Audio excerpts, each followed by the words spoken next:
Hello! Today's stories come from r/EntitledPeople. We've got two longer entries from Entitled Parents and Entitled People. First up, Entitled Parents say their vacation is more important than my doctor's orders. This happened 8 years ago when I was pregnant with my oldest child. The entitled parents in this story are mine. At the time, they were also my employers. My husband accepted his dream internship in another state between his junior and senior years of college and didn't want to leave me alone with a complicated rainbow pregnancy. We had previously miscarried while temporarily staying with my parents the summer before. That's important later. I was about 5 months along when his internship started, and I had already had several ER trips and major complications due to HG. That's the kind of morning sickness that lasts all day, every day for the entire pregnancy, as in nonstop puking, resulting in extreme weight loss and severe dehydration. There were times simply looking at a certain food or shifting my position in my seat caused me to throw up uncontrollably. If you know, you know. It sucks. For various reasons, me going with my husband wasn't an option, but I couldn't be left alone with my condition. After exploring several options, the only viable one was for me to move in with my parents during the summer until he finished the internship, which was also when my due date was. Then we would both move back to where the university was, about 5 hours from my parents, in order for him to finish his final year. Looking back, I still don't know why we ever thought it would be a good idea. At the time, I would have described my parents as overbearing and self centered. But 8 years later, I can confidently say they are toxic narcs with undiagnosed personality disorders. Living with them was a nightmare. But it was only temporary, and I figured staying with someone who could help me get to my appointments or drive me to the ER was best for my baby. My parents owned a small construction company, and I had previously worked on and off in the front office doing administrative assistant work for several years. Everything from running payroll to filing reports with the state, picking up and delivering plans and materials, paying bills, sending bills, managing the schedules, keeping the books balanced, and keeping the entire office organized. All of these tasks were combined into a single, underpaid position that they could never seem to keep filled. Gee, I wonder why. It was how I made money during the summers and between semesters at college, but I hated it. I knew how to do all these things because when I was 16, I helped my parents as they started the company by themselves, and my dad was the only laborer. Whenever they were left shorthanded, the manipulation and guilt would pull me back to help them temporarily until they could get someone competent and loyal to fill the position. When this story took place, the company had been running for nearly 8 years and had about 12 employees, almost all of them laborers and somehow related to us because relatives are the easiest to exploit in underpaid jobs, right? And they still only had one person doing all the office work. If they didn't have an employee filling that position, it would fall to my mom, and she never wanted to do any of this in the first place. The company was my dad's idea, so they wanted to keep her out of the office as much as possible. I could probably fill an entire subreddit with stories of how they exploited and stole from family members and employees in this company.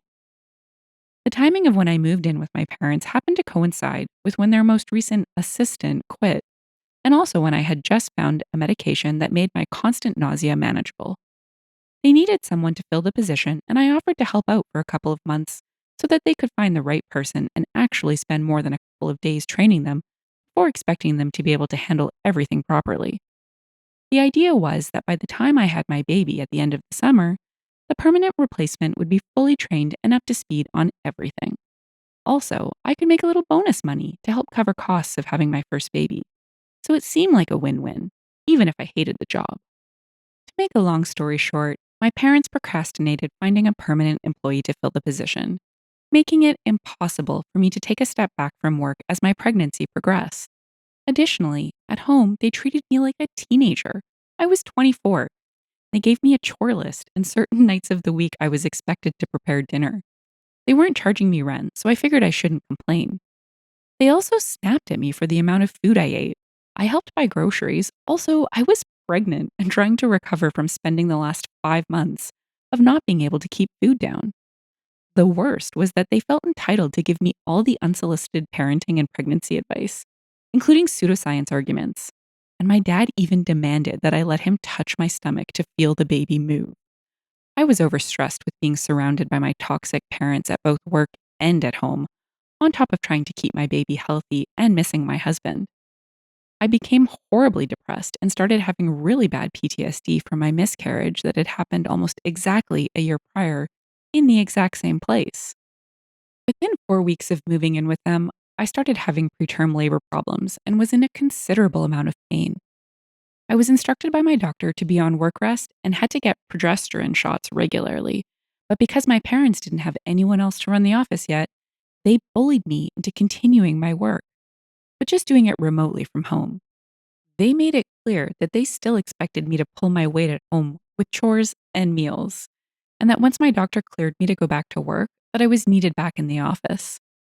I felt trapped because I had nowhere else to go, and the guilt was overwhelming because whenever they were home, they constantly talked about all the problems happening at work because I wasn't there to run the office. My health problems continued, and after 2 more weeks, they decided they had better actually advertise the position and start looking for a permanent replacement. All of this was leading up to a 10-day vacation to New York they had been planning for themselves. The week before they left for their vacation, my doctor told me I had to be on bed rest, and if my family wouldn't respect that, I would need to find a new place to live. He has been my doctor for years and understands all the details of the situation. So after my appointment, I called my dad to let him know that I was putting my foot down and refusing to work at all anymore at the office or at home, as per my doctor's orders. But when he answered the phone, he says, "OP, guess what? We went through all the applications from last week and found one we like. We interviewed her and she'll be starting on Friday. So we need you to prepare some instructional documents for her to reference for once you have the baby. And we need you to come in and train her during the next week while we are gone. When we get back from our vacation, you can be done working." He said all this like I should be excited that they didn't even post the position until 6 weeks after I started working, and that they were just now getting around to hiring someone.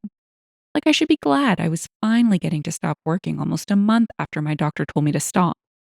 I took a deep breath and explained that I couldn't work anymore and that I couldn't come in and train her, that I was sorry, but I couldn't help them anymore.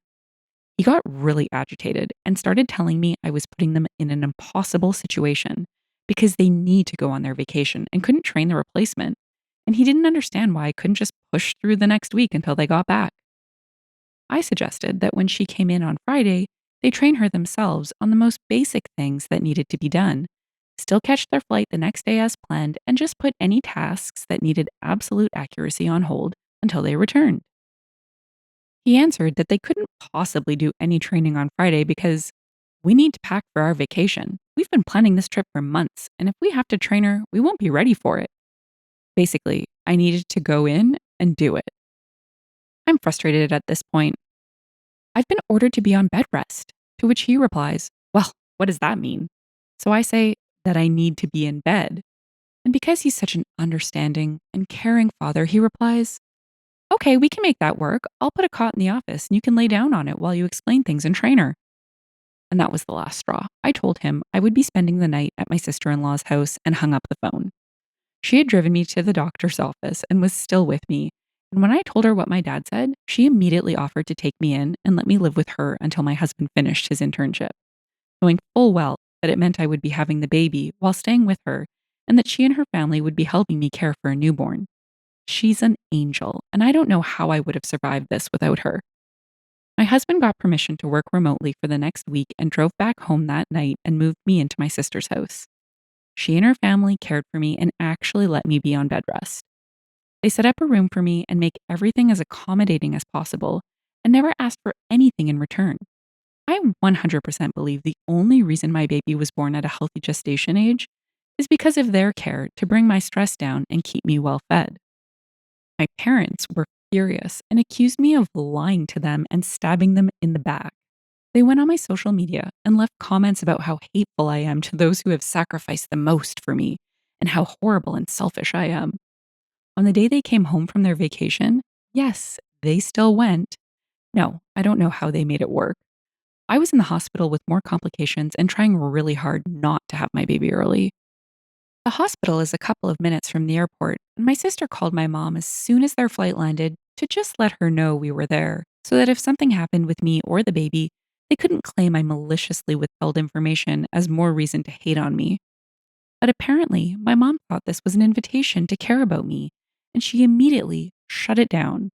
She says, "Well, I'm sorry, but we've been gone for the last 10 days with an undertrained employee in the front office, and there are things I need to take care of that can't wait." And she hung up. When I actually did have my baby a few weeks later, they didn't come to the hospital because we have too much work at the office. You know, priorities. Needless to say, I've since cut them out of my life. Wow, that's more than entitled. It's totally narcissistic. Like the pathological kind, not the kind where people just use the word to describe jerks. OP provided some more details and a funny memory in the comments. I hate to say it, but they probably gaslight you. Say if you did ignore doctor's orders. If you lost the baby, they would probably say, "Well, it's your fault that you didn't take doctor's orders." They probably blame you for it, even though they demanded that you serve them. Hopefully, they haven't tried to demand grandparents' rights. OP. Nah. When I cut them out of my life, I told them they will always have access to a relationship with my kids, but they have to facilitate it through my husband. That was 2 years ago, and they've only asked to talk to my kids once. Even then, it was a giant Zoom call with all my siblings and their children on Christmas. So they didn't actually talk to or listen to my kiddos. My kids don't even really remember who my parents are at this point, and I think it's best. I do hope your hubby did more than you've posted here because he seems a bit of a butthole leaving you alone with your history alone, let alone him knowing what your parents were like. Dream internship or not, should have found a better way of taking care of you. OP. To be fair, he thought it would be better for me to stay with his parents, but we hadn't been married that long and I wasn't as comfortable with the idea. He and I have definitely both changed a lot and worked hard to set healthy boundaries with my side of the family. Kind of had an idealistic family growing up where mom and dad and kids all had each other's backs all the time. And he thought I was exaggerating my parents' behaviors when I initially tried to tell him what they were like. It's hard for him to imagine toxic family members because he's never experienced them. It wasn't until our oldest child was about a year old until he saw my dad in a rage episode during a family picnic. And then he immediately looked at me and said, "I don't want our children around him." And I was like, I'm glad we're finally on the same page.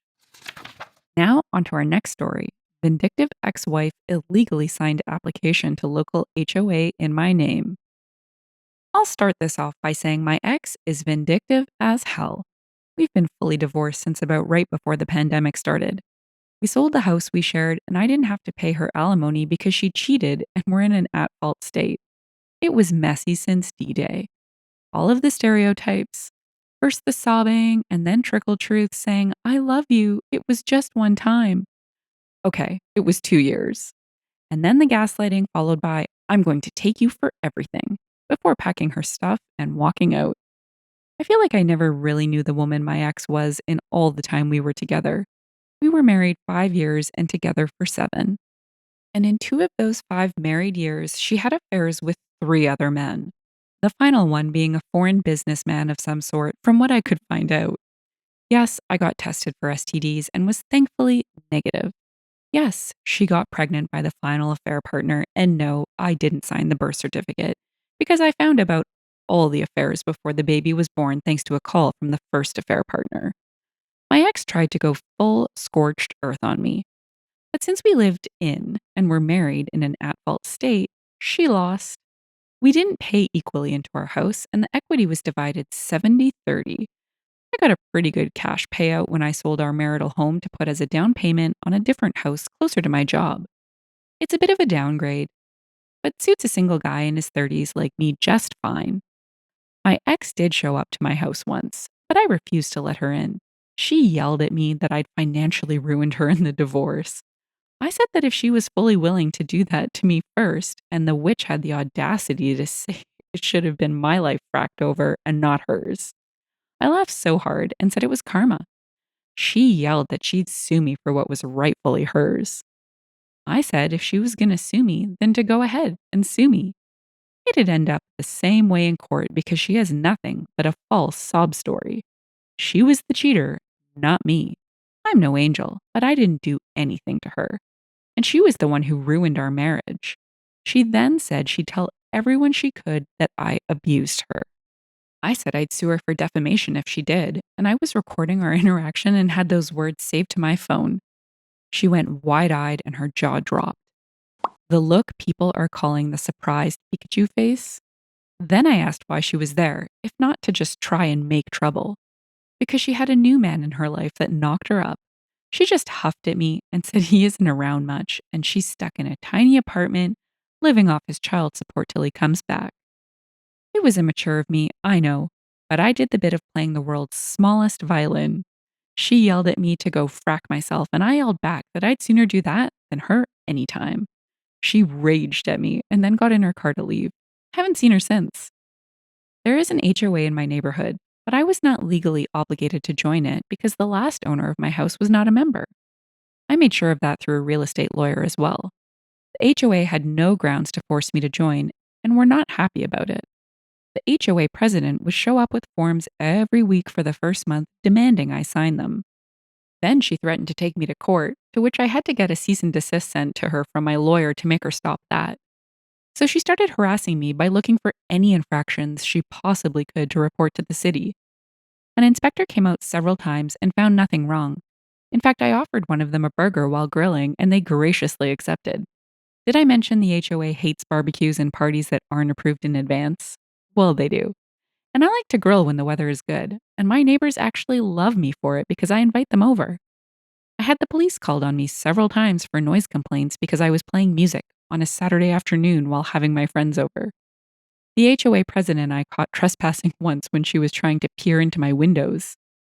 I called the police, but she denied ever doing it, so I got cameras. She hasn't trespassed since. But I still got repeated passive aggressive letters saying my cameras were not an approved addition to my house. Some months ago, I started getting letters for fines in the mail. And when I contacted the HOA, their representative claimed they had it on record that I joined and needed to pay all fees effective immediately. I told them that that was not possible. Then they emailed a scanned copy of the forms, and they had a signature on them. But it was not mine. It was very similar in some ways, and I recognized right away as being my ex's handwriting. She knew what my signature looked like, but it was a loose imitation at best. I got in touch with the lawyer right away over the forged signature, but the HOA still demanded to go to court, and it took 7 months before that happened. Meanwhile, they were stacking unpaid fines against me weekly and were threatening to put a lien on my house. We went to court, and the HOA president looked very smug, but my lawyer pointed out how the signature wasn't the same as mine and was very inconsistent in the various forms. I'd never allowed the HOA president in my house, and I'd never requested the forms. The idiot HOA president actually slammed her palm on the table and said it was still binding. But when pressed where the fraudulent signature came from, she admitted my ex wife called the HOA and they sent her the forms, then got them back in the mail signed. But then she actually claimed she thought I'd signed them. The judge looked at her and asked if she was serious. She confirmed she was. The judge then asked how a woman I was no longer married to, that had never even lived with me in my current residence, was supposed to have any bearing on whether or not I joined her HOA. She went quiet, and I could see the oh poop look on her face as the hamster reels were turning, and she seemed to finally mentally put the pieces together. My lawyer then counterclaimed that what the HOA did was blatant fraud and legal actions must be taken, and they were. I countersued the HOA for the emotional distress of the harassment I'd gotten since moving in, which I had lots of proof of. That won me about 10 grand after lawyer fees that I decided to put towards my mortgage. The HOA president was removed from her throne. I like to think she was kicking and screaming. She was also slapped with a hefty fine. I've seen her outside a few times, and she always looks at me like I am the devil. The HOA itself had to pay all of my legal fees too. I wanted to go after my ex for forging my signature, but can't because not long after she forged my signature on those forms, she apparently left the country to be with her third affair partner. She's somewhere in Europe from what I can see of the final posts on her Facebook before she disappeared. So I can't do anything against her unless she ever returns to the US. So that was a wash. I'm not getting letters from the HOA anymore, though, and the new president has promised to keep things completely cordial from now on. I still don't feel like I got much of a win in this, though. Other than the 10K payout, it all felt like a huge waste of time. Yay! This story has two of my favorite themes. Add a dash of HOA revenge, another dash of a Karen, mix, then sprinkle some just desserts on a cheating ex. Hope he took this dastardly alliance on and came out on top. If you've enjoyed the story and would like to hear more, consider liking, subscribing, and leaving a comment. Thanks, and bye for now.